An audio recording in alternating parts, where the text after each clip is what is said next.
नमस्कार बच्चों, फिर एक बार जैसे हमने अब दिन सुबह टॉपिक किया था स्टार्ट आपका जैन साहित्य बुद्ध साहित्य हो चुके थे। ये वही विकिपीडिया की क्विक रिवीजन है, वो पीडीएफ आपको मिल जाएंगे, उसके लिए डोंट वरी फॉर दैट। ठीक है, पहली बात तो आपको बता दूं कि क्लासेस की टाइमिंग कभी इधर उधर हो जाती है। उसका रीजन क्या है बच्चों, मैं जो कोसली से अटेली जाता हूँ वहां से कम भी 1.5 घंटे का मेरा ट्रैवलिंग का टाइम है। 1.5 घंटा सुबह, 1.5 घंटा शाम को, 3 घंटे तो वो वेस्ट होते हैं। आपने मोस्टली टाइम लेक्चर को भी देखा होगा भाई, कभी मॉर्निंग में सुबह सुबह उठ के देता हूँ या एक बार कभी लेट इवनिंग देता हूँ, रात में बिल्कुल लेक्चर देता हूँ। बस मेहनत आप लोगों के लिए कर रहे हैं, मैंने जो प्रॉमिस किया उसे पूरा करूंगा। प्रॉमिस क्या किया था, पूरा सिलेबस कवर अप करा दूंगा। थोड़ा फास्ट होगा क्योंकि मैंने फास्ट की पहले ही चेष्टा बना के रखी थी कि जिन बच्चों को आता है उनकी जो सिलेबस आता है उसकी तो रिवीजन हो जाएगी, और जो सिलेबस नया है उसकी भाई ऑटोमेटिकली वो नया मैं आराम से करा दूंगा। दैट्स वाई जैसे इकोनॉमिक्स कराई थी, जिन बच्चों कुछ को समझ में नहीं भी आई हो वो नए बच्चे थे, क्योंकि बच्चों वो इकोनॉमिक्स 15-20 घंटे की मैंने 3 घंटे में कराने की कोशिश करी थी। फिर भी कुछ इकोनॉमिक्स बची हुई है, वो भी आपको कराएंगे। दूसरी बात, एक प्रॉमिस और करी थी भाई, वो प्रॉमिस थी जो बच्चे फर्स्ट आए थे उस फर्स्ट वाले को ट्रैक सूट और छोटों को मैंने टी शर्ट के लिए बोला था और चांदी के सिक्के बोला था, वो जल्द ही दिए जाएंगे क्योंकि मेरे पास टाइम नहीं लग रहा एक भी दिन का, क्योंकि मैंने उसी टाइम अनाउंस कर दिया और कोर्स स्टार्ट कर दिया। कोर्स के लिए 7 दिन सुबह शाम क्लास देनी पड़ती, पूरे टाइम किसी भी टाइम पर टाइम नहीं दिया। घर पे गए हुए मुझे 15-20 दिन हो चुके हैं। ठीक है, यहाँ पर ही रह रहा हूँ हॉस्टल में। तो अब उनको ट्रैक सूट भी दिए जाएंगे, सिक्के भी दिए जाएंगे। दोबारा बोल रहा हूँ, जिनका टेस्ट में नाम अनाउंस हुआ था उनको मैं एक जगह पे बुलाऊंगा और उस दिन जो कोई बच्चा जिसकी जो भी प्रॉब्लम हो वो भी आ सकता है। ठीक है, मुझे पहले बता देना भाई कितने एक बच्चे जो आएंगे, ताकि मैं उन बच्चों के लिए भाई कुछ खाने का एक लंच करेंगे साथ में, उस लंच का अरेंजमेंट मैं कर दूं।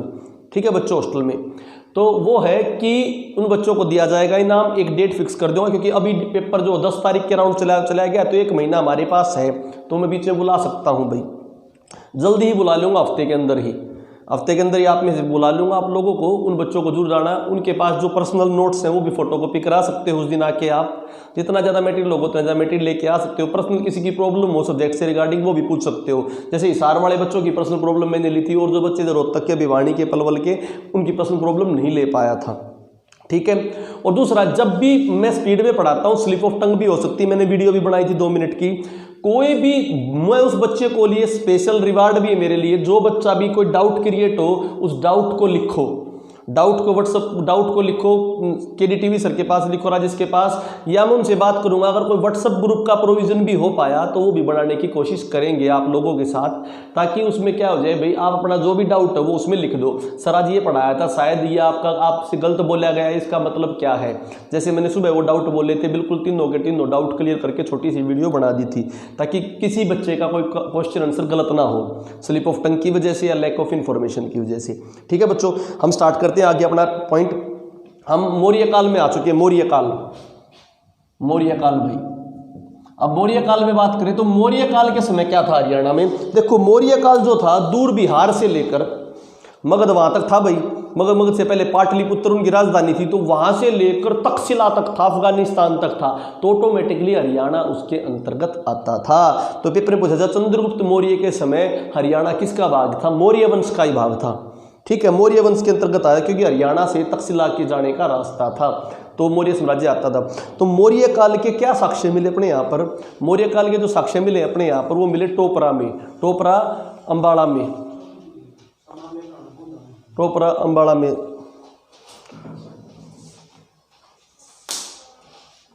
पोज कर दिया। तो बच्चों, मौर्य काल के जो साक्ष्य मिले हैं उसमें सबसे इंपॉर्टेंट साक्ष्य है टोपरा का अभिलेख। टोपरा ये अंबाड़ा नहीं है, टोपरा जो है ये रादौर क्या है, रादौर किसका है भाई, यमुनानगर में। तो रादौर खंड यमुनानगर में टोपरा का अभिलेख ये अशोक ने बनवाया था। किसने बनवाया था, सम्राट अशोक ने बनवाया था। इसके अंदर 7 अभिलेख पाए गए। कितने अभिलेख पाए गए हैं, 7 अभिलेख पाए गए हैं। ये कौन लेके आया था बच्चों, ये फिरोज शाह तुगलक दिल्ली लेकर गया था। फिरोज शाह तुगलक यहाँ से काले के बच्चों दिल्ली लेकर गया था। सबसे पहले पढ़ा किसने था, जेम्स प्रिंसिप ने पढ़ाया था 1837 में। तो दिल्ली कौन लेके गया, फिरोज शाह तुगलक। टोपरा में बनवाया था किसने भाई, सम्राट अशोक ने। टोपरा कहाँ पर है, रादौर खंड यमुना नगर में। ठीक है बच्चों, कितने अभिलेख पाएंगे इसके अंदर, 7 अभिलेख पाएंगे। क्योंकि ये सम्राट अशोक की चक्रवर्ती के उसके बारे में पता लगा था, उसकी उपलब्धियों के बारे में। इस अभिलेख के अंदर एक छोटा अभिलेख और मेंशन है। वो अभिलेख किसका मेंशन है, वो विग्रहराज चतुर्थ। विग्रहराज चतुर्थ ये चौहान वंश का शासक था जिसने मलेच्छों को हराया था। किसको हराया था? मलेच्छों को। वो हिमालय पर्वत को पार करना चाहता था, तो हिमालय में जो मलेच्छे रहते थे उनको हराया था, मलेच्छों को। तो इसमें दो का वर्णन, एक तो अशोक का वर्णन है, एक विग्रहराज चतुर्थ का वर्णन है जिन्होंने मलेच्छों को हराया था। इंपॉर्टेंट पॉइंट हो गया भाई। इसमें कुछ महात्मा बुद्ध के अवशेष भी मिले हैं। ये टोपरा अभिलेख किस धर्म के बारे में आ जाए तो महात्मा बुद्ध के बारे में। अगली बात मैं करूं, मौर्य कालीन अन्य अभिलेखों में मिला था आपका शुद्ध का अभिलेख। बच्चों शुद्ध का अभिलेख कहां पर मिला था? ये मिला था जगाधरी यमुनानगर में। इसमें क्या है, 12 खड़ी जो हिंदी भाषा की 12 खड़ी है उसका सबसे उत्तम प्रमाण या पहला प्रमाण, हिंदी भाषा की 12 खड़ी का सबसे उत्तम प्रमाण या पहला प्रमाण कहां पर है बच्चों? आपका शुद्ध जगाधरी यमुनानगर में। इसमें तख्ती पर एक बच्चे को लिखते हुए दिखाया गया है तख्ती पर। उसमें विसर्ग और जो अक्षर हैं उनको बारे में बताया गया है। तो 12 खड़ी का प्रमाण कहां पर? शुद्ध जगाधरी यमुनानगर। ये दोनों के दोनों जो लेख थे ब्राह्मी लिपि में थे। कौन सी लिपि में? ब्राह्मी में। कौन से? टोपरा और कौन सा? शुद्ध जगाधरी। इसके अलावा करनाल अभिलेख और मिला है। ये अपूर्ण अभिलेख है, पूर्ण इसकी जानकारी नहीं है, कहीं कहीं से मिटा हुआ है। और ये पस्तर अभिलेख है। पस्तर अभिलेख मीन्स पत्थर पे मिला है। किसमें मिला है? पत्थर पे मिला है, पूर्ण अभिलेख नहीं है, कहीं कहीं से मिटा हुआ है। ये थे मौर्य काल के टाइम पर जो पाए गए कुछ अभिलेख। इसके बाद मौर्योत्तर काल। मौर्य में जो आपका चंद्रगुप्त मौर्य ने मौर्य वंश की स्थापना की भाई। इसके बाद जो आपके अलग अलग राज्यों में मुख्य राजा आपका कौन हुआ? सम्राट अशोक हुआ। जो लास्ट शासक था मौर्य का वो था बच्चों वृद्धदत्त। उसकी मृत्यु कब हुई? 185 बीसी। 185 बीसी। किसने की? पुष्यभीति शुंग ने की। ये पुष्यभीति वो अलग है, ये शुंग है। क्या है? शुंग ने की। जो शुंग ने हत्या की तो यहाँ पर शुंग वंश की स्थापना होगी। ये शुंग वंश, शुंग और सातवाहन वंश ये महाराष्ट्र वाले एरिया में थे, महाराष्ट्र आंध्र प्रदेश वाले एरिया में। जब मौर्य साम्राज्य एक टॉप क्लास का साम्राज्य था, उसका पतन हुआ तो बहुत सारे आक्रमणकारियों ने भारत पर आक्रमण भी किए। जैसे इंडो ग्रीक यूनानियों ने आक्रमण किए, हूण चाइना वगैरह से आए थे, शक और पार्थियन ये आपके मध्य एशिया के पास से आए थे। अन्य आक्रमणकारियों ने आक्रमण करे। उनमें से जैसे उनकी मूर्तियां भी मिली, उनके सिक्के भी मिले, इसलिए वो इंपॉर्टेंट हो गए। तो उनको मौर्य काल की बजाय मौर्योत्तर काल में बोलेंगे। जैसे मैं बात करूं बच्चों, शुंग पुष्यभीति शुंग जिसने अंतिम मौर्य शासक का वध किया था वृद्धदत्त का, उसकी जो मूर्तियां मिली वो शुद्ध जगाधरी में मिली है। कहां पर मिली है? शुद्ध जगाधरी में। किसकी? शुंगकालीन मूर्तियां। इसके बाद इंडो ग्रीक आए थे। इंडो ग्रीक के बारे में बताऊं, इंडो ग्रीक का राजा था डिमेटेरियस प्रथम और इनका मुख्य शासक हुआ मिनांडर। कौन हुआ? मिनांडर। और हिस्ट्री में बताऊंगा, अभी छोटी बात है ताकि आपका कंसेप्ट थोड़ा क्लियर हो जाए। हिस्ट्री में डिटेल में पढ़ाऊंगा। मिनांडर इनका प्रमुख शासक था। मिनांडर के बारे में हमें मिलिंदपनो से जानकारी मिलती है। किससे? मिलिंदपनो में जो नागार्जुन थे बुद्ध धर्म के अनुयायी, उन्होंने मिनांडर से प्रश्न पूछे थे, उनको बोलते हैं मिलिंदपनो। ठीक है बच्चों, ये बहुत इंपॉर्टेंट पॉइंट मैंने बताया मिनांडर के बारे में। मिलिंदपनो, नागसेन और नागार्जुन बोला नागसेन और वो इसलिए नागसेन में मिनांडर की बातों का वर्णन है मिलिंदपनो में। ठीक है, इंडो ग्रीक। इसके बाद मैं बात बताऊं बच्चों, शक आए। शक्कों के प्रसिद्ध राजा थे रुद्रामन। कौन से शक्कों के प्रसिद्ध राजा? रुद्रामन। ठीक है, रुद्रामन और शक्कों को किसने हराया था? उज्जैन के राजा वीर विक्रमादित्य ने। किसने हराया था? उज्जैन के राजा वीर विक्रमादित्य ने। कब हराया भाई? 58 बीसी में। तभी उन्होंने क्या चलाया था? तभी उन्होंने यहाँ पर विक्रम संवत चलाई थी। और विक्रम संवत किस पर आधारित थी? चंद्रमा पर आधारित थी। ठीक है बच्चों, बाद में उसमें कौन आया? कुषाण वंश। कुषाण वंश के शासकों में इंपॉर्टेंट कौन हुआ? कनिष्क। कौन हुआ? कनिष्क। कनिष्क ने यहाँ के राजाओं को हराया था और तब कनिष्क ने शक संवत चलाई थी। शक संवत किस पर आधारित है? सूर्य पर आधारित है। और शक कैलेंडर ही अपना राष्ट्रीय पंचांग है। शक कैलेंडर अपना क्या है? राष्ट्रीय पंचांग है। वो 78 AD, वो था 58 BC, ये 78 AD। बात समझ आ गई नहीं आ गई? AD after death of Jesus Christ, BC before death of Jesus Christ. बात समझ आ गई नहीं आ गई? तो शक कैलेंडर, शक में कौन सा राजा? कनिष्क। कनिष्क के टाइम पर ही रेशम सिल्क मार्ग होता था। कौन सा मार्ग? रेशम सिल्क मार्ग। किसके समय पर? कनिष्क के समय पर। तो शक्कों का प्रसिद्ध राजा कौन हो? कनिष्क। ये वही कनिष्क है जिसने योद्धे, कुणिद, अर्जुनायन सारे गणराज्यों को इकट्ठा करके मिलके हराया था। क्लियर आ गई बात? सुनने भारत का राष्ट्रीय पंचांग वाली बात। अब मैं बात करता हूं तो इंडो ग्रीक सिक्के कहाँ मिले। इंडो ग्रीक सिक्के मिले खोखराकोट रोहतक में। कहाँ पर बच्चों?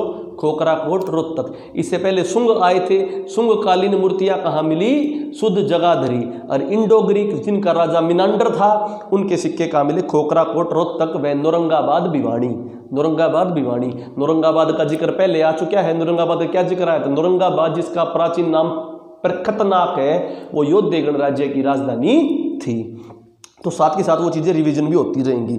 अब मैं बात करूं, ये तो इंडो ग्रीक के सिक्के। सबसे पहले सिक्के कब आए? वो भी इंपॉर्टेंट पॉइंट बनता है। सबसे पहले चांदी के सिक्के आए थे। कौन सिक्के आए थे? चांदी के सिक्के। दूसरी शताब्दी के अराउंड आए थे। उनको बोलते हैं पंचमारक आहत सिक्के। पंचमारक आहत सिक्के। पंचमारक आहत सिक्के आए थे बच्चों, ठीक है। पंचमारक आहत सिक्के ये चांदी के सिक्के थे। अपने हरियाणा में भी कहीं मिले, हाँ अपने हरियाणा में भी कहीं मिले हैं। शुद्ध अग्रवा और औरंगाबाद में मिले हैं। शुद्ध जगाधरी में, अग्रवा हिसार में और औरंगाबाद भिवानी में मिले हैं भाई, ठीक है। तो अपने यहाँ भी सिक्के मिले हैं। कौन से? पंचमारक सिक्के चांदी के। मूलतः चांदी के थे, थोड़े बहुत सोने के भी थे, परंतु पहली बात तो चांदी के बताए जाएंगे।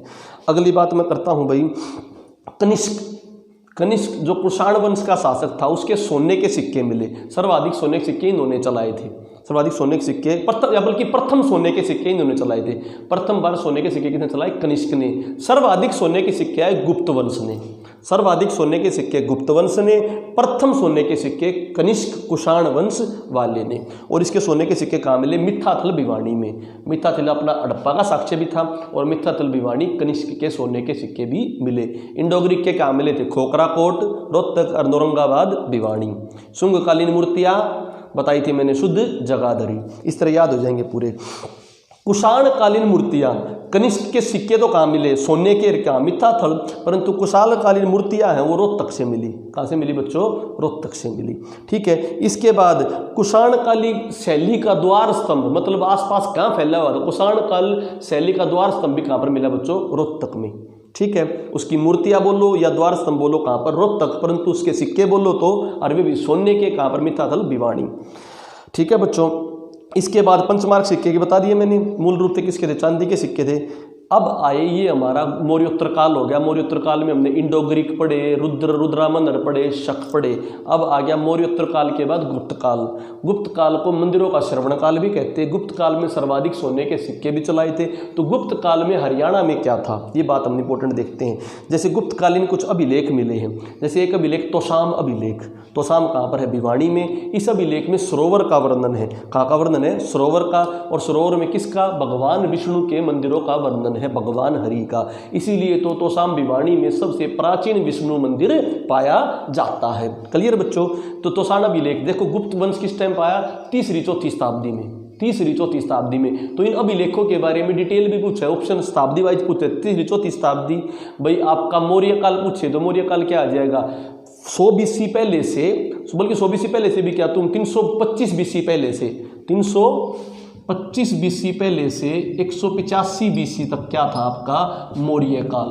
तो वे अभिलेख मिले तो उनकी डेट बता दोगे जो मौर्य काल के बोले थे मैंने। और जो मौर्योत्तर काल के बोले कौन से भाई? कुषाण के, कनिष्क के, शकों के।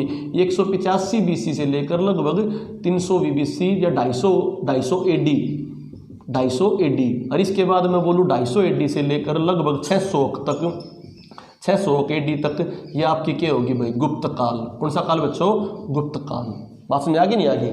और लगभग 600 से लेकर 700 तक ये आपके क्या आ गया? हर्षवर्धन, हर्षवर्धन का काल। मतलब इसके फादर वगैरह का, पुष्यभूति वगैरह का, प्रभाकर वर्धन का। बात समझ आई नहीं? ये AD। दोबारा सुन लो, 325 BC बिफोर 185 BC तक मौर्य काल। तो मौर्य काल के जो भी लेख मिले, मूर्तियां मिली, उनकी डेट आ जाए तो इसके अकॉर्डिंग लिख दोगे भाई। मौर्योत्तर काल इंडो ग्रीक आ जाए, इंडो ग्रीक भाई, कुषाण, कनिष्क, शुंग, इनके बारे में आ जाए तो 185 BC से 250 AD तक रख दोगे।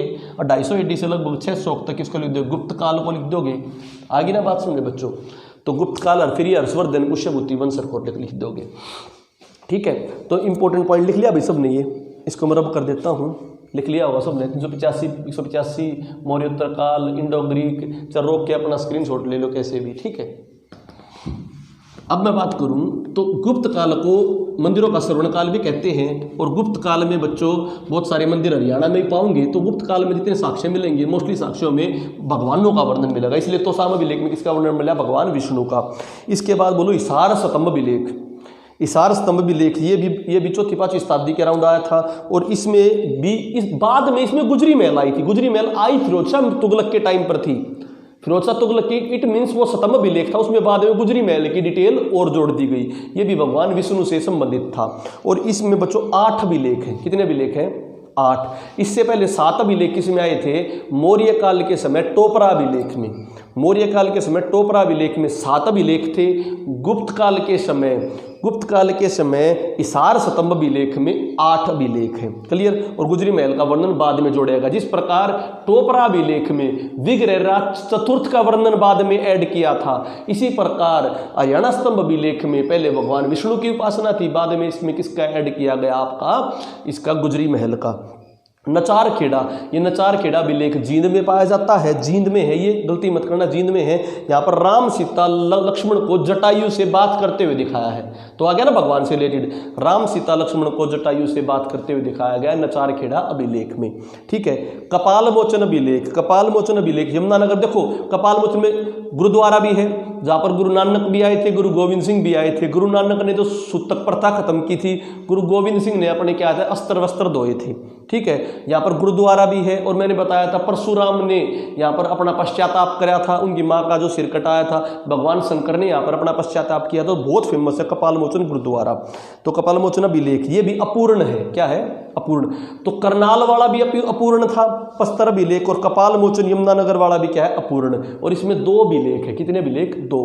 तो 2 कपाल मोचन वाले में, 7 इसार स्तंभ वाले में, 8 इसार स्तंभ वाले में, और 7 टोपरा में। 7 टोपरा, 8 इसार स्तंभ गुजरी महल वाला, और 2 किसमें? कपाल मोचन अभिलेख यमुनानगर में। इसके अलावा गुप्त काल का एक फेमस अभिलेख है लाहौस अभिलेख। लाहौस वियतनाम, ये विदेश में पाए जाने वाला अभिलेख है, जिसमें भारत के बारे में, भारत के यहाँ पर कुरुक्षेत्र के राजा थे महाराजाधिराज श्री देव का, महाराजाधिराज श्री देव का, उनका वर्णन वहाँ पर भी मिलता है। तो गुप्तकालीन अभिलेख है जो लाओस में पाया जाता है, लाओस अभिलेख। ठीक है। लाओस से भारत में लाया गया था 5वीं शताब्दी का। तो इसमें कुरुक्षेत्र महातीरथ की वर्णन है, और कुरुक्षेत्र का उस टाइम का जो राजा था महाराजाधिराज श्री देवका जी का वर्णन है। लाओस अभिलेख बहुत इंपॉर्टेंट गुप्तकालीन। पिंजौर अभिलेख भी मिलता है। पिंजौर अभिलेख भी कहाँ है? ये इसकी खोज किसने की थी? कनिंगम ने। कनिंगम एक अंग्रेज यायावरी था, ट्रेवलर्स था, एक आर्कियोलॉजिकल सर्वे वाला था कनिंगम। उनने किसकी खोज की? पिंजौर अभिलेख की। ये भी थोड़ा मिटा हुआ अभिलेख है, परंतु इसके जानने से जानकारी मिलती कि पिंजौर का प्राचीन नाम पंचमपुर था। क्या था? पंचमपुर था। 5 नदियों के संगम से बना पंचमपुर था बच्चों। ठीक है। ये किसका भी? गुप्तकालीन अभिलेख। मोहनबाड़ी अभिलेख और मिला। मोहनबाड़ी किसमें? झज्जर में, रोहतक में नहीं है, झज्जर में मोहनबाड़ी। इसमें किसके बारे में मिलता? विष्णु मंदिर के बारे में जानकारी मिलती है। किसके बारे में? विष्णु मंदिर के बारे में जानकारी मिलती है। तो मोस्टली मैंने देखे गुप्तकालीन अभिलेखों में भगवानों के बारे में जानकारी मिली। ठीक है। और टोपरा वाले में बुद्धकालीन जानकारी मिली थी। अब गुप्तकालीन मूर्तियां में सिक्के देख ले। देखो गुप्तों में समुद्रगुप्त था। समुद्रगुप्त को भारत का नेपोलियन कहते हैं। इसको वीणा बजाते हुए दर्शाया भी गया समुद्रगुप्त को। समुद्रगुप्त के जो सिक्के हैं वे जगाधरी व मिथ्याथल में मिले। कहाँ मिले? जगाधरी व मिथ्याथल। मिथ्याथल में पहले भी मिले हैं भाई। मिथ्याथल में किसके सिक्के मिले हैं? पहले मिथ्याथल में कनिष्क के सिक्के मिले थे, सोने के। कनिष्क के तो सोने के सिक्के मिले, और समुद्रगुप्त के भी सिक्के मिले। तो पेपर में कनिष्क के सोने सिक्के पे ज्यादा क्वेश्चन आता है। ठीक है। गुप्तकालीन सूर्यदेव की मूर्ति कहाँ मिली? गुप्तकालीन सूर्यदेव की मूर्ति अग्रोवा से मिली भाई। कहाँ से मिली? अग्रोवा से मिली। इसके बाद मैं बात करूं, विष्णु की मूर्ति मोहनबाड़ी से मिली, क्योंकि विष्णु मंदिर मोहनबाड़ी से मिला था, नहीं मिलाया था। नचार खेड़ा जींद में मैंने क्या बताया था? राम सीता लक्ष्मण की जटायु से वार्तालाप। और इस नचार खेड़ा में ही रामायण की श्लोक अंकित मोहरें मिली। क्या मिली? रामायण की श्लोक अंकित मोहरें भी कहाँ पर मिली बच्चों? नचार खेड़ा जींद में। इससे पहले मैंने बताया था आपको बहुत इंपॉर्टेंट पॉइंट कि गीता के श्लोक अंकित मिले थे बिड़ला मंदिर कुरुक्षेत्र में। रामायण के श्लोक अंकित मिले हैं नचार खेड़ा जींद में। ठीक है। और कुरान की आयतें काबुली बाग मस्जिद में। Clear to you? शेष सैया पर लेटे हुए विष्णु शेष शैया पर लेटे हुए विष्णु, फाजलीपुर सोनीपत, फाजलीपुर सोनीपत। तो भगवानों से रिलेटेड किसमें मिले? गुप्त कालीन में। ठीक है बच्चों, रामायण अंकित हो गया, विष्णु की मोहनबाड़ी हो गया। इस समय पे अग्रवा भी लेख मिला। कौन सा मिला? अग्रवा। इसमें 7 संगीत का वर्णन मिलता है। तो संगीत के बारे में अभी लेख कहाँ पर मिला बच्चों? अग्रवा में। ठीक है बच्चों, अगली बात करते हैं, ये मैंने गुप्तकालीन हुआ। जो गुप्त थे, गुप्त राजाओं के सामंत थे, उन्होंने चाहे आगे पुष्यभूति वंश ने वर्धन वंश बनाया। कौन सा वंश बनाया? वर्धन वंश, जिनमें कौन पैदा हुआ था? हर्षवर्धन। तो गुप्तों के सामंत थे। किसके सामंत थे? गुप्तों के। और जो कुषाणों के सामंत गुप्त थे, गुप्त भी तो किसी के सामंत थे। सामंत क्या होता है? सामंत एक जागीरदार बना दिया करते और उनके ऊपर टैक्स लिया करते। तो कुषाणों के सामंत गुप्त थे, गुप्तों के सामंत वर्धन वंश वाले थे। बात समझ आ गई आगे? तो इसमें एक इंपॉर्टेंट कौन हुआ? पुष्यभूति वंश। पुष्यभूति वंश सबसे पहले पुष्यभूति हुआ। वो पुष्यभूति शुंग अलग है, ये वर्धन वंश का है, ये हर्षवर्धन के वंश का है। तो कब आया भाई? ये लगभग 7वीं शताब्दी के राउंड आया भाई। जो 6वीं शताब्दी के एंड में और 7वीं शताब्दी के स्टार्टिंग में। 7वीं शताब्दी का मतलब जो 600 से 700 चलेगी, 600 से 700 चलेगी, उन 7वीं शताब्दी बोलेंगे। 500 से 600 चलेगी, वो 6वीं शताब्दी बोलेगी। तो मैंने बोला 6वीं शताब्दी के एंड में, तो लगभग 580-80 के दौर आ गया होगा ये। ठीक है, किसमें चलेगा? 7वीं शताब्दी में चलेगा। तो पुष्यभूति वंश गुप्तों के सामंत थे। इनमें मेन था पुष्यभूति वंश। इन्होंने भाई जो थी संस्थापक थे, इन्होंने इसका वर्धन वंश की नींव डाली। इन्होंने अपनी राजधानी थानेसर को बनाया। किसको बनाया? थानेसर को बनाया। इसके इन्होंने इंपॉर्टेंट काम किया। पुष्यभूति ने स्थानेश्वर मंदिर बनाया था, कुरुक्षेत्र में स्थानेश्वर मंदिर, जिसका बाद में पुनर्धार किसने कराया था? सदाशिवराव भाऊ ने। सदाशिवराव भाऊ ने कराया था। अब भाई इस वंश में फिर नरवर्धन राजा हुए, फिर प्रभाकर वर्धन हुए। कौन हुए? प्रभाकर वर्धन। वास्तविक संस्थापक इसमें प्रभाकर वर्धन को ही माना जाता है। प्रभाकर वर्धन के समय ही ये वंश जो काफी दूर तक फैला हुआ था। जिस प्रकार मौर्य वंश में 2 को इंपोर्टेंट माना जाता है, चंद्रगुप्त मौर्य को और सम्राट अशोक को। चंद्रगुप्त मौर्य को और सम्राट अशोक को। इसी प्रकार गुप्त वंश में समुद्रगुप्त को मेन माना जाता है। किसको? समुद्रगुप्त में। इसी प्रकार पुष्यभूति वंश में मेन किसको माना जाएगा? प्रभाकर वर्धन और हर्षवर्धन। प्रभाकर वर्धन और हर्षवर्धन। तो वास्तविक संस्थापक बोलो तो प्रभाकर वर्धन, पर वैसे संस्थापक बोलो तो पुष्यभूति। और सम्राट कौन बना इसमें? हर्षवर्धन। तो भाई प्रभाकर वर्धन ने अंतिम रूप से हुणों को पराजित करके इस वंश की पताका दूर तक फैला दी थी। प्रभाकर वर्धन के बड़े पुत्र का नाम राज्यवर्धन था, उससे छोटे पुत्र का नाम हर्षवर्धन था। इसकी एक पुत्री थी, उसका नाम राज्यश्री था। क्या था? राज्यश्री था। इसकी माता का नाम यशोमती देवी था। क्या था? यशोमती देवी। तो हर्षवर्धन की बहन राज्यश्री, हर्षवर्धन के पिता प्रभाकर वर्धन और हर्षवर्धन की जो माता यशोमती और हर्षवर्धन के भाई राज्यवर्धन। भाई 605 ईस्वी में प्रभाकर वर्धन की मृत्यु होगी। तो उन्होंने अपने बड़े पुत्र राज्यवर्धन को क्या बना दिया भाई? राजा बना दिया।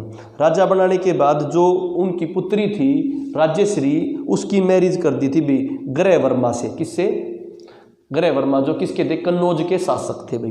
राज्यवर्धन अपना राजपाट चलाने लगा। इसी दौरान क्या हुआ? जो उसकी बहन का उसका बहनोई था ग्रहवर्मा जो कन्नौज का शासक था, उसके ऊपर 2 ने अटैक कर दिया। एक तो मालवा के राजा देवगुप्त ने और बंगाल के गौड़ शासक शशांक और मालवा के राजा देवगुप्त ने। उन्होंने उसके बहनोई को मार दिया। तो राज्यश्री के ऊपर विपदान पड़ी। तो राज्यवर्धन अपनी बहन को बचाने के लिए चला गया। जब वो बहन को बचाने के लिए चला गया तो उसने उनको भी मार दिया। तो राज्यवर्धन भी मर गया। 606 ईस्वी, मात्र 1 साल में राज्यवर्धन मर गया। तो छोटे भाई के ऊपर भार आना पड़ा। छोटा भाई कौन था? उसका प्रभाकर वर्धन। तो मात्र 16-17 साल की आयु में प्रभाकर वर्धन को क्या हर्षवर्धन को मात्र 16-17 साल की आयु में हर्षवर्धन को क्या बनाया गया? राजा बनाया गया। और अपनी बहनोई का बदला और अपने बड़े भाई का बदला लेने के लिए उसने उसके ऊपर क्या कर दिया? अटैक कर दिया। उसका जो सेनानायक था सिंहनाद था। क्या था सेनानायक भाई? सिंहनाद। और उसका जो प्रधानमंत्री था वो क्या था भाई? चांडी था। प्रधानमंत्री कौन था? चांडी था। ठीक है बच्चों, अब उसने क्या किया? उसने युद्ध करा। युद्ध में उसने किसको हरा दिया? मालवा के शासक देवगुप्त को हरा दिया। ठीक है, और मार भी दिया भाई। और जो गौड़ शशांक राजा था वो भाग गया। गौड़ शशांक राजा भाग गया क्योंकि उत्तराधिकारी कोई नहीं था राज्यश्री का। इसीलिए राज्यश्री और वो मिल के क्या करने लगे? राजधानी को चलाने लगे। उसने थानेसर के अलावा जो अपनी कन्नौज थी उसको भी अपनी क्या बना लिया? राजधानी। तो 2 राजधानी किसकी होगी अब? हर्षवर्धन की। ठीक है बच्चों, 633 उसने इसके अलावा उसने भाई गुजरात व वल्लभी पर आक्रमण किया 633 ईस्वी में, और उनको भी क्या कर दिया? हरा दिया। किसने?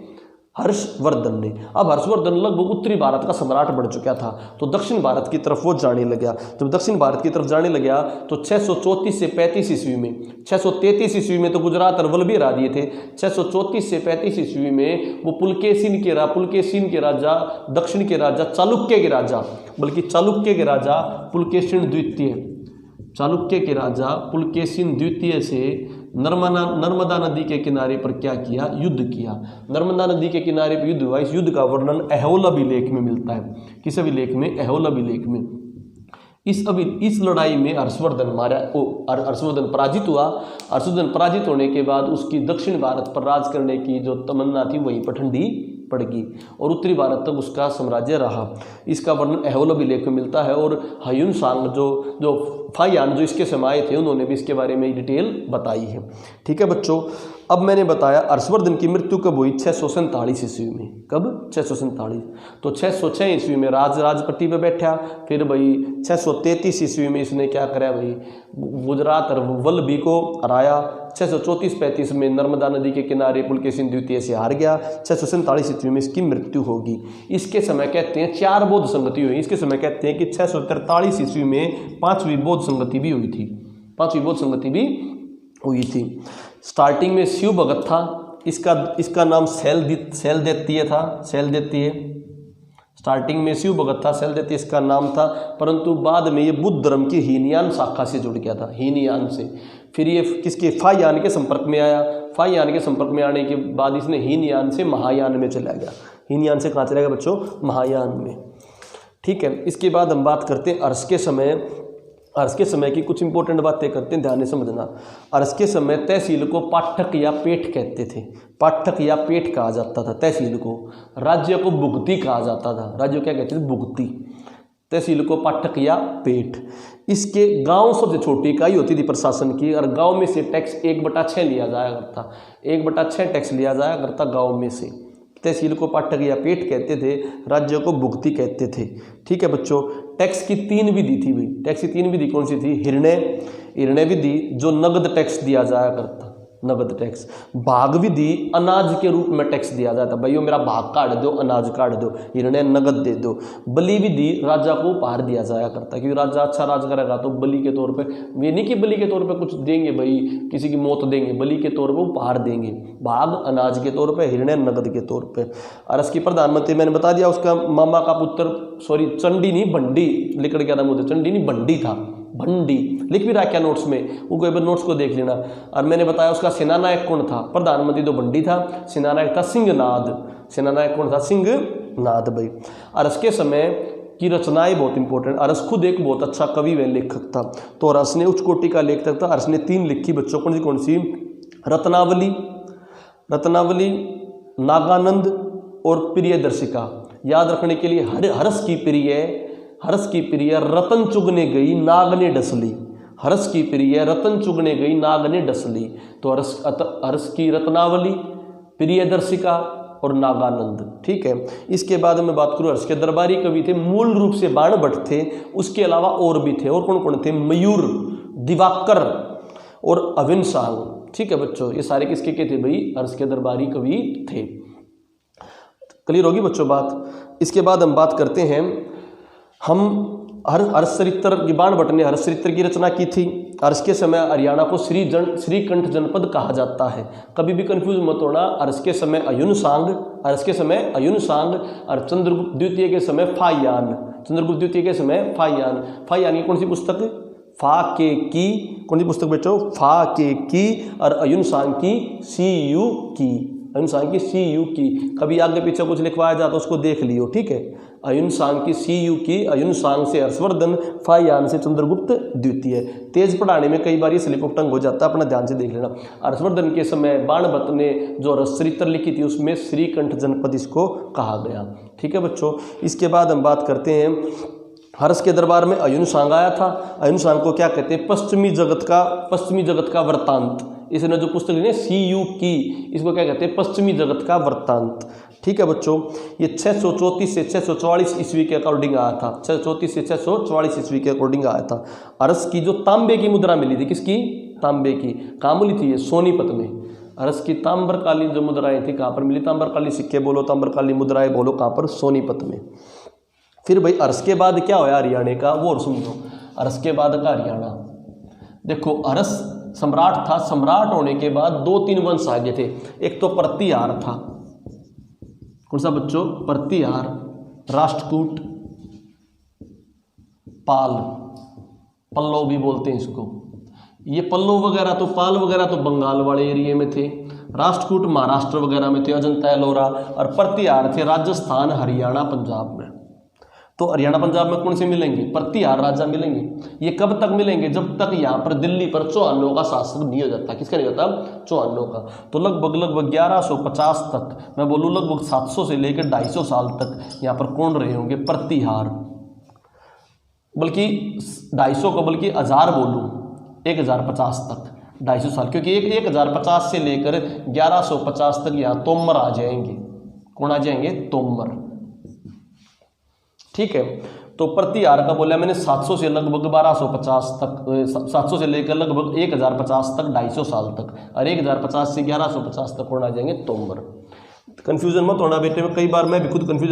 अयुन सांग से रिलेटेड हर्षवर्धन, अयुन सांग से रिलेटेड हर्षवर्धन, पुस्तक का नाम क्या? CU की चंद्रगुप्त द्वितीय, चंद्रगुप्त द्वितीय के समय फायान, क्योंकि नाम ऐसे हैं कई बार कंफ्यूज हो जाती है। फा के की लिख दिया मैंने, तो कुछ बोला हो तो उसे कंफ्यूज मत होना। ठीक है, ये 634 से 644 ईस्वी के अकॉर्डिंग, ये 250 के अराउंड आया था। ठीक है भाई, अब ये मैंने बताया 3 शासक हो गए, प्रतिहार, राष्ट्रकूट और पाल। इनको कन्नौज के लिए संघर्ष भी बोला जाता है। कन्नौज के लिए संघर्ष हर्षवर्धन के बाद तीन शासकों में हुआ, प्रतिहार शासकों में, राष्ट्रकूट शासकों में, पाल शासकों में। पाल के हैं ये आपके जो बंगाल वगैरह के हैं, विक्रमशिला इन्हीं के टाइम पर बनी थी, पाल शासकों के। और राष्ट्रकूट में अजंता एलोरा बनी थी इनके टाइम पर। प्रतिहार शासकों में आपके जो हरियाणा में राजा भोज वगैरह, इनके शासक में। ठीक है, कब से रहे? 700 से लगभग 1050 तक, 250 तक, और 1050 से 1150 तक तोमर, और 1150 के बाद कौन आ गए? चौहान। ठीक है भाई, अयुन सांग हर्षवर्धन के समय 644 CU की, और चंद्रगुप्त द्वितीय के समय फायान। ये चंद्रगुप्त मौर्य नहीं है, ये गुप्त वंश का है। किसका है? गुप्त वंश का है। अब सुनो भाई, अर्श के बाद मैंने बताया कौन आ गए? प्रतिहार। तो 7वीं शताब्दी पर कन्नौज के बारे में तीनों के बीच में लड़ाई हुई। हरियाणा में किसका माना जाता है भाई? किसका? प्रतिहारों का। ठीक, प्रतिहारों में अपने यहाँ साक्ष्य मिले नागभट्ट द्वितीय के। किसके मिले? नागभट्ट द्वितीय के। कहाँ मिले भाई? 805 से 833 के अकॉर्डिंग पेवा अभिलेख में। पेवा अभिलेख में लिख रखा है विकिपीडिया में, आपको पीडीएफ मिल जाएंगी। पेवा अभिलेख में 805 से 833 ईस्वी में नागभट्ट द्वितीय के मिले भी, और कहते हैं उस समय एक घोड़ों का व्यापारी केंद्र था। पेवा किसका था? घोड़ों का व्यापारी केंद्र था। ठीक है बच्चों, मीर भोज के साक्ष्य भी मिले पेवा में, और किसके मिले भी? नागभट्ट द्वितीय के। घोड़ों के बारे में पता लग गया भाई इसका। इसके बारे में बात करें, गुज्जर प्रतिहार वंश के का दे और अभिलेख। एक अग्रवा में भी अभिलेख मिले, किसके? गुज्जर प्रतिहार वंश के। ठीक है, जिसमें संगीत के बारे में बताया गया है, गुज्जर प्रतिहार वंश के बारे में भी बताया गया है। ठीक है बच्चों, अगला वंश आ गया चौहान वंश। इसको रब कर देता हूँ। फिर बाद में तोमर भी आए थे। फरीदाबाद में अनंगपाल तोमर ने बसाया भी था। ठीक है, और अनंगपाल तोमर ने महेंद्रगढ़ भी बसाया था। क्या बसाया था? महेंद्रगढ़। और अनंगपाल तोमर वगैरह ने क्या कराया था? दोनों ने यहाँ पर सूरजकुंड बसाया था। सूर्यकुंड कहाँ पर है आपका? यमुनानगर में। ठीक है, अब इस चौहान वंशों के बीच में जानो भाई। चौहान मूल रूप से अजमेर के शासक थे। कहाँ के शासक थे? अजमेर के शासक थे। फिर बाद में यहाँ पर जो ये रेवाड़ी वगैरह में बादानक होते थे, बादानक, पहले तो बादानकों को हराया, और बादानकों को हराने के बाद कहाँ पर आगे बच्चों? बादानकों को हराने के बाद आगे आपके दिल्ली की तरफ। समझो तो चौहानों और तोमरों के बीच में लगातार संघर्ष चलता रहा। अंतिम रूप से इसमें चौहान विजयी हुए थे। इनमें एक 12वीं शताब्दी में चौहानों का शासक था अर्णोराज। कौन बच्चों? अर्णोराज। उसने हरियाणा पर आक्रमण करके तोमरों को हरा दिया। हरियाणा में आक्रमण करके तोमरों को हरा दिया। चौहान अजमेर में से थे, अजमेर के मूल शासक थे। तोमरों की तरफ से हारने वाला अंतिम राजा गोपाल था। कौन था बच्चों? गोपाल था। ठीक है, अब मैं बोलूँ तो अर्णोराज ने हराया गोपाल को, परंतु एक बात के, चौहानों का जो मेन शासक था जिन्होंने तोमरों को मेन हराया था, वो विग्रहराज चतुर्थ था। कौन था बच्चों? विग्रहराज चतुर्थ, वही विग्रहराज चतुर्थ है जिसका वर्णन टोपरा अभिलेख में मिलता है। उसने खाली तोमर नहीं हराए, हिमाचल प्रदेश के मलेच्छे भी हराए, हिमाचल प्रदेश के मलेच्छे भी हराए। ठीक है, और इसको विग्रहराज चतुर्थ का जो वास्तविक नाम था वो था बिसल देव। क्या कौन था बच्चों? बिसल देव। जैसे पृथ्वीराज तृतीय है ना, पृथ्वीराज तृतीय जिसको पृथ्वीराज चौहान कहते हो, पृथ्वीराज तृतीय है, पृथ्वीराज तृतीय, उसको राय पिथोरा भी कहते हैं। क्या भी कहते हैं? राय पिथोरा। तो इसीलिए विग्रहराज चतुर्थ का नाम क्या बच्चों? बिसल देव। तो मूल रूप से बिसल देव ने हराया था। और बिसल देव ने बादानक जो थे इनके साथ बहुत बार लड़ाई लड़ी बादानकों के साथ, परंतु बादानकों को मूल रूप से पृथ्वीराज चौहान ने हराया था। किसने हराया था? तो पृथ्वीराज चौहान ने मूल रूप से बादानकों को हराया और ज्यादा तोमरों को विग्रहराज चतुर्थ बिसलदेव ने हराया। परंतु अंतिम युद्ध में बोलने के लिए नाम किसका लिया जाता है? अरुणोराज का, क्योंकि हरियाणा में क्वेश्चन में अरुणोराज दे दिया एक बार आंसर, इसलिए अरुणोराज है। परंतु वास्तविकता में बात करूं तो बिसलदेव आना चाहिए, परंतु हमने तो क्वेश्चन के हिसाब से चलना पड़ेगा, क्योंकि उन्होंने क्वेश्चन में आंसर क्या दिया? अरुणोराज, कि तोमरों किस चौहान शासक ने हराया? अरुणोराज। परंतु मेन तोमरों में था बिसलदेव विग्रहराज चतुर्थ। कौन था? बिसलदेव विग्रहराज चतुर्थ। और बादानकों को हराने वाला कौन था? पृथ्वीराज चौहान तृतीय, जिसको राय पिथोरा भी कहते हैं। ठीक है बच्चों, अब पृथ्वीराज चौहान तृतीय के साथ ही दो लड़ाई हुई अपनी। कौन सी? तराइन की लड़ाई। कौन? मोहम्मद गोरी लुटेरा, गोरी के साथ पृथ्वीराज चौहान तृतीय था ये, उसकी लड़ाई हुई। पहली लड़ाई तराइन का युद्ध, तरावड़ी का युद्ध भी जिसे बोलते हैं। इस लड़ाई में गोविंद राय था। कौन था? गोविंद राय। गोविंद राय आशी का किलेदार था गोविंद राय। उसने किसका साथ दिया था? पृथ्वीराज चौहान का। क्यों? पृथ्वीराज चौहान तृतीय से पहले पृथ्वीराज चौहान द्वितीय था। क्या था? द्वितीय। उसने आशी में किला बना रखा, तो आशी का किला तृतीय का नहीं है, आशी का किला किसका है? द्वितीय का। आशी का किला द्वितीय का है, तो द्वितीय का वहां का किलेदार था गोविंद राय। उस गोविंद राय ने पृथ्वीराज तृतीय का साथ दिया, इन्हें पृथ्वीराज चौहान कहते हैं। इनका साथ दिया तो चौहान के करके भी जीत गए। जीतने के बाद और उसने क्या करा भाई? चौहान जीत गए थे और मोहम्मद गोरी हार गया था। अगला हुआ तराइन का सेकंड युद्ध बच्चों। यह लड़ाई भी पृथ्वीराज चौहान और मोहम्मद गोरी के बीच में हुई। इसमें चौहान को अंधा कर दिया था और बाद में क्या कर दिया था? मार दिया था भाई। ठीक है भाई। इस युद्ध के पश्चात, युद्ध होने के बाद क्या कोई पृथ्वीराज चौहान का साथी साथ नहीं देता? देता भाई। इस युद्ध के पश्चात आशी का जाटवा नामक, भाई जाटवा नामक, क्योंकि गोविंद राय तो लड़ाई में मर गया था दूसरी में, आशी का जाटवा नामक ने मोहम्मद गोरी के खिलाफ क्या कराया? विद्रोह कराया भाई, खूब विद्रोह कराया उसने, परंतु वह असफल रहा। इसके अलावा रेवाड़ी के गवर्नर तेजपाल ने भी मोहम्मद गोरी का बहुत विद्रोह किया और वो भी क्या कर गया भाई? हार गया। और उसको मोहम्मद गोरी के सेनापति कुतुबुद्दीन ऐबक ने क्या कर दिया था? मार दिया था, रेवाड़ी के गवर्नर तेजपाल। तो यहाँ पे इंपॉर्टेंट पॉइंट क्या हुए? पहली लड़ाई में आशी के किलेदार गोविंद राय ने पृथ्वीराज चौहान तृतीय का साथ दिया। क्यों दिया? क्योंकि उससे पहले उसके जो वंशज था पृथ्वीराज चौहान द्वितीय, उसने आशी में किला बना दिया था। ठीक है, तो वहां का वो किलेदार था, उस किलेदार ने साथ दिया। लड़ाई पृथ्वीराज चौहान जीत गया। अगली लड़ाई में वो भी मारा गया, गोविंद राय भी। उस लड़ाइयों के पश्चात पृथ्वीराज चौहान सेकंड लड़ाई में अंधा हो गया था, परंतु उसकी लड़ाइयों के पश्चात भी क्या मोहम्मद गोरी का किसी ने सामना किया था? आशी के जाटवा राजपूत ने। किसने? जाटवा राजपूत ने। और रेवाड़ी के गवर्नर तेजपाल ने। किसका किया था? मोहम्मद गोरी का। ये क्वेश्चन भी आ सकते हैं बच्चों। फिर 1206 में मोहम्मद गोरी की मृत्यु के बाद उसका कोई उत्तराधिकारी नहीं था, तो कुतुबुद्दीन ऐबक को ही उसका उत्तराधिकारी माना गया। परंतु कुतुबुद्दीन ऐबक ने अपने आप को कभी भी क्या नहीं माना? शासक नहीं माना। इसीलिए उसने गुलाम वंश की क्या डाली? नींव डाली।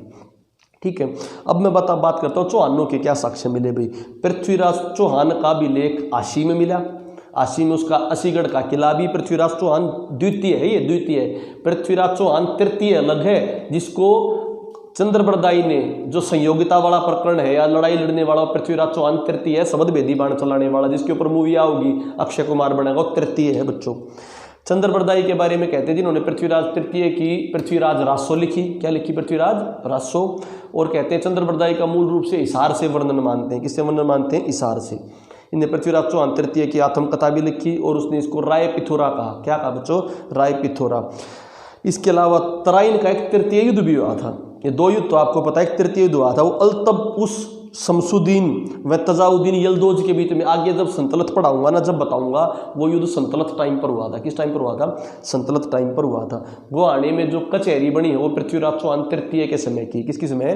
पृथ्वीराज चौहान तृतीय के समय की। किसने बनाई थी? उसके सेनापति दरिया सिंह ने बनाई थी। किसने बनाई थी? सेनापति दरिया सिंह ने बनाई थी। ठीक है बच्चों, ये बहुत इंपॉर्टेंट मैंने बात बता दी है। इसके बाद अपना संतलत काल स्टार्ट होगा, फिर हम संतलत काल स्टार्ट करेंगे बच्चों। ठीक है, क्विक रिवीजन।